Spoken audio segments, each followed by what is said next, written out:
मैं कह रहा हूं उदाहरण आपके सामने है, सामने गड्ढे देख के गड्ढे में गिरोगे तो क्या करेगा लोग। किसानों की एमएसपी के लिए उन्होंने कहा कमेटी बनाएंगे, बन गई आज तक? चुनाव से पहले उनका खत्म कराया था ना। 1 साल से बैठे थे, 750 लोग मरे, कमेटी बनी आज तक एमएसपी की? नहीं बनी ना। आपकी भी कमेटी अगले साल तक नहीं बनेगी। और बताओ, हम कुत्ता है उनके लिए कि वो हम लोगों को 2 बिस्किट यहाँ डालते तो 2 ड्राइवर यहाँ है, तो 2 बिस्किट वहाँ डालते तो 2 ड्राइवर वहाँ है। हम उनकी नजर में कुत्ता है, कुत्ता जो कि उन्होंने समझ लिया है। हमारी भारत सरकार ने हमें सन 1947 से पहले फेंक दिया है, जो कि भारत में अंग्रेजों के टाइम से एक कानून चलता है, एक बड़ा अच्छा रूल चलता है, उसको बोलते हैं डिवाइड एंड रूल। फूट डालो और राज करो। ये वही हो रहा है। किसी भी आंदोलन में किसी भी जनता की आवाज को तोड़ने के लिए ये बहुत बड़ा नुस्खा सरकार अपनाती है, चाहे कोई अपनाता है। इन सबको तोड़ दो। मुद्दा ये है कि 15 दिन बाद क्या करोगे। जैसे ही पंजाब में जीते चंडीगढ़ में जाके ओला उबर का किराया वहाँ पे 9 रुपए था, आज ओला उबर का किराया वहाँ पे 15 रुपए। और जब हम सरकार को यहाँ पे लाए तो हमारा किराया आज भी पिछले 8 साल में 8 रुपए 9 रुपए हमें मिलता है। क्यों मिलता है? केजरीवाल साहब वहाँ जाके पंजाब जीतने के साथ ही उन्होंने वहाँ पे जाके चंडीगढ़ में, छोटा सा 25 किलोमीटर का शहर है, वहाँ पे जाके 15 रुपए किलोमीटर कर दिया। आप रिपोर्ट उठा के देखो। और हम 8 साल से यहाँ पे केजरीवाल जी का सपोर्ट कर रहे हैं, तो हमें 6-7 रुपए मिलता है, 8 रुपए 9 रुपए।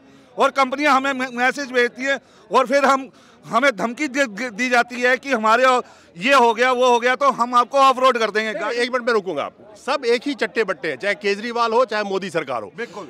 मोदी सरकार ने भी तो 30 रुपए डीजल पेट्रोल कहा था। महंगाई जब आपको 60 रुपए पेट्रोल मिला था, 70 रुपए तो कहा था ना। तो सब तो झूठ ही बोल रहे हैं। बिल्कुल। एक सरकार क्या सर, सब सरकार की जीडीपी पेट्रोल डीजल गैस की कहते हैं रेट किसी के हाथ में नहीं है। तो जब 100 दिन 5 राज्यों में चुनाव थे तो 100 दिन तक क्यों नहीं दाम बढ़ा? और चुनाव खत्म होते ही दाम कैसे बढ़ गया, ये बताओ मुझे। ये सारी चीजें भारत सरकार की, गवर्नमेंट ऑफ इंडिया की है। जो महंगाई पूरे हिंदुस्तान में, ना जी दिल्ली में है, डीजल पेट्रोल सीएनजी पूरे हिंदुस्तान में महंगा हुआ है। ये प्राइस भारत सरकार तय करती है। ये राज्य सरकारों का काम है, कम करें ना करें। लेकिन सबसे बड़ी देन 3 रुपए 50 पैसे की एक्साइज ड्यूटी थी पेट्रोल पे, वो आज के रेट में 33 रुपए जो हो गए हैं सिर्फ केंद्र सरकार के। उसी अनुपात में अपना जो लोकल टैक्स है राज्य सरकार ने बढ़ाया, उसको भी खर्चा चाहिए। लेकिन जो वादा करके आया था वो तो अपना टैक्स हटा दे, तो आज ही पेट्रोल 70 रुपए मिलेगा आपको। अरे सर, सरकार जो जीएसटी डीजल पेट्रोल जीएसटी लाया जाए, उसको अपने आप कम हो जाएगा। ये क्यों नहीं ला रहे हैं? क्यों नहीं ला रहे हैं?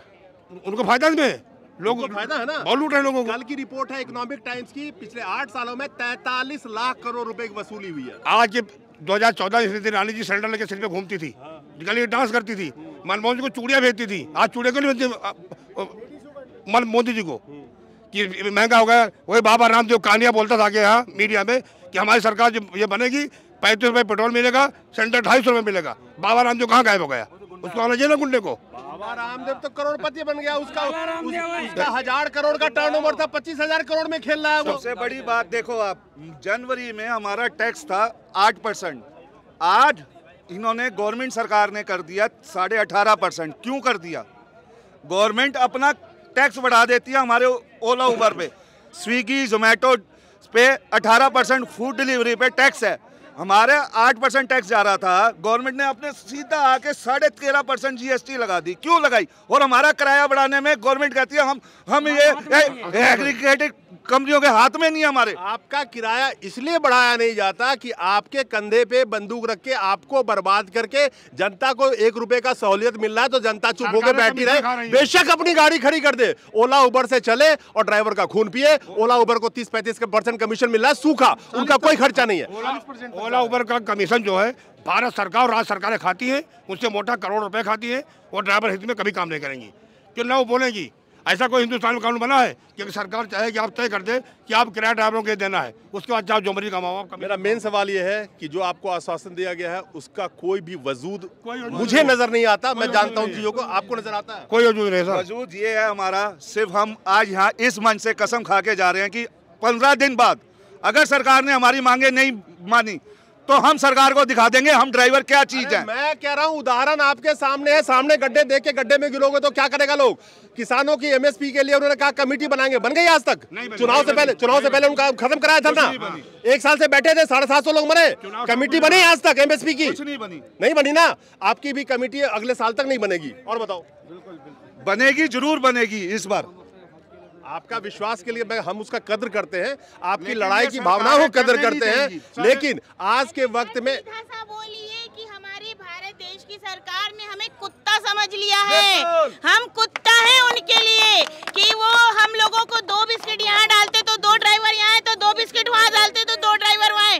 हम उनकी नजर में कुत्ता है, कुत्ता जो कि उन्होंने समझ लिया है। हमारी भारत सरकार ने हमें सन 1947 से पहले फेंक दिया है, जो कि जैसे हमारी सरकार सन 1947 से पहले गुलाम हुआ करती थी ना हमारी ये पब्लिक, वैसे ही हमारी सरकार ने हमें फिर गुलाम बना दिया ओला उबर का।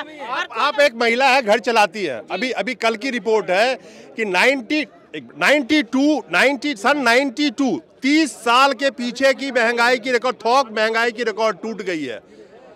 30 साल का मोदी जी हमारे रिकॉर्ड तोड़ने में माहिर है, आपको पता है, हर चीज का रिकॉर्ड बनाते हैं तो वो महंगाई का रिकॉर्ड टूट गई है। आज के वक्त जब आप 12 घंटे 14 घंटे रोड पे गाड़ी चलाती हैं, उसके बाद आप भी आपका परिवार नहीं चल पा रहा, तो इसका जिम्मेवार कौन है? जो अच्छे दिन का नारा लगा के आया था वो नहीं, उसको नहीं जवाब देना चाहिए?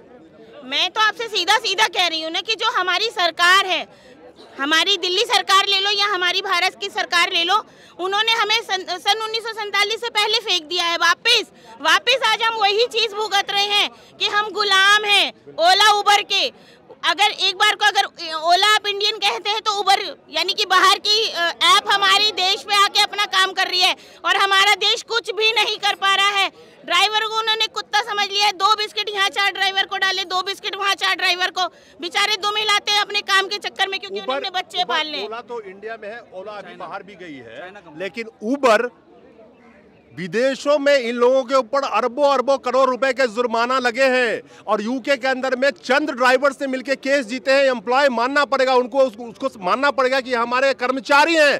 कर्मचारी का मतलब ये होता है कि आपकी सारी जो सोशल सिक्योरिटीज है, पीएफ हो, आपकी दिहाड़ी पक्की होगी, आपकी मेडिकल होगी। एम्प्लॉय होने का ये मतलब होता है। ये तो बड़े चालाकी से कहते हैं कि आप तो ठेके पे हो। उन्हें बोलने की जरूरत ही नहीं है ना सर। मेरी 100 सवाल का एक जवाब है कि हमें कुत्ता मान लिया है। इसलिए बोला, आपने कहा हमारे देश में भी कानून है, लेकिन उसका हमारे लिए नहीं है ना सर, वो कानून है ही नहीं। सबसे बड़ी बात तो हमें रास्ते का कुत्ता, हम रास्ते के हैंगे और हमें रास्ते का ही कुत्ता बना के छोड़ दिया उन लोगों ने। कोई सुनवाई नहीं है। कितने लोग हैं ये देखिए, ये हड़ताल में खड़ी हुई तो इनके खिलाफ फोन आ गया, जबकि ये यहाँ प्रेजेंट है, एक्सीडेंट कहीं और दिखा दिया। उबर कह रही है कि तुम्हारी आईडी बंद कर दी जाएगी, तुम लोग हड़ताल पे बैठे हो, क्या करेंगे? लेकिन आप जो कह रही हैं, मैं तो वो शब्द नहीं बोलूंगा, आप कह रहे हैं कि हम लोग जो भी हैं, लेकिन इस लोकतंत्र में जनता ही मालिक है। जनता मालिक इसलिए है कि इस लोकतंत्र ने जनता को अधिकार दिया है कि आप चुन के सरकार बनाएंगे, तो चुनती भी तो आप ही लोग हैं ना। इस कंडीशन में हम कुछ नहीं कर पाएंगे, क्योंकि ना ही तो हमारे पास भगत सिंह आ रहे हैं इस जमाने में और ना ही हमारे संग हमारे नहीं आएगा। मेरे को तो नहीं ऐसा कोई लग रहा है। उनको वोट देके हमने कुर्सी बिठाया था, उसी तरह हम अपनी पार्टी को, हमने ड्राइवरों की एक पार्टी ऑलरेडी बना दी है, जनसेवा ड्राइवर पार्टी, उसको जिताएंगे और उसको कुर्सी पे बिठाएंगे और ड्राइवरों के जितने भी हक और मांगे हैं उनको खुद अपनी कलम से लिख के पूरा करेंगे। आप मुझे छोटा सा एक सवाल सर आपसे पूछना चाहूंगी। आपने जैसे कि कहा कि हमने उन्हें 1 हफ्ते का टाइम दे दिया है, आप मुझे क्या उसने दिया है उन्होंने आपसे मांगा है कि हमें 1 हफ्ते का टाइम दीजिए, हम 1 हफ्ते में आपका क्लियर करेंगे? हाँ जी, ये पक्का है? ये जितने भी हमारे अंदर महानुभाव गए थे वो खुद उनसे बात करने, क्योंकि देखिए मैं आपको बता रही हूँ, आप सारे ड्राइवरों में से हम कुछ बहनें भी हैं जो कि सारी ड्राइवर हैं, अपना घर का पालन पोषण हम लोग खुद करने वाले हैं, तो लेकिन इसके बारे में हमें अभी तक नहीं पता कि हमारे बीच में से कुछ लोग जाके बात करके आए और उन्होंने ये बोला है कि हमें कुछ टाइम चाहिए। उस टाइम के बारे में हमें अब तक नहीं पता। देखिए, भारत में अंग्रेजों के टाइम से एक कानून चलता है, एक बड़ा अच्छा रूल चलता है, उसको बोलते हैं डिवाइड एंड रूल। फूट डालो और राज करो। ये वही हो रहा है। किसी भी आंदोलन में किसी भी जनता की आवाज को तोड़ने के लिए बहुत बड़ा नुस्खा सरकार अपनाती है, चाहे कोई अपनाता है। इन सबको तोड़ दो। ठीक है, वो 2 बिस्किट वाली बात सारे सब पे लागू हो रही है, उसमें मेरे भाई भी हैं और हम भी हैं। चलिए, मुद्दा ये है कि ये जिस उम्मीद में बैठे हुए हैं, इनको ये नहीं पता कि 15 दिन बाद भी ये वहीं खड़े के वहीं खड़े मिलेंगे। लेकिन इसमें एक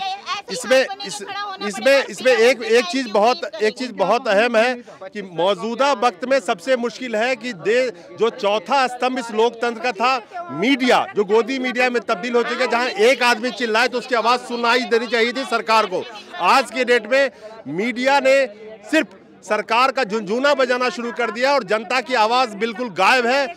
और आप देखेंगे गोदी मीडिया के चैनल पे तरह तरह रोज नया नया एक ड्रामा चलता है, जो जनता के मनोरंजन के लिए कह सकते हैं। तो चेत जाइए, क्योंकि आज जो हालात हैं, कल इससे भी बदतर हालात की उम्मीद करके बैठिएगा और तैयारी कर लीजिएगा कि आने वाला वक्त और भी कठिन होने वाला है। नमस्कार।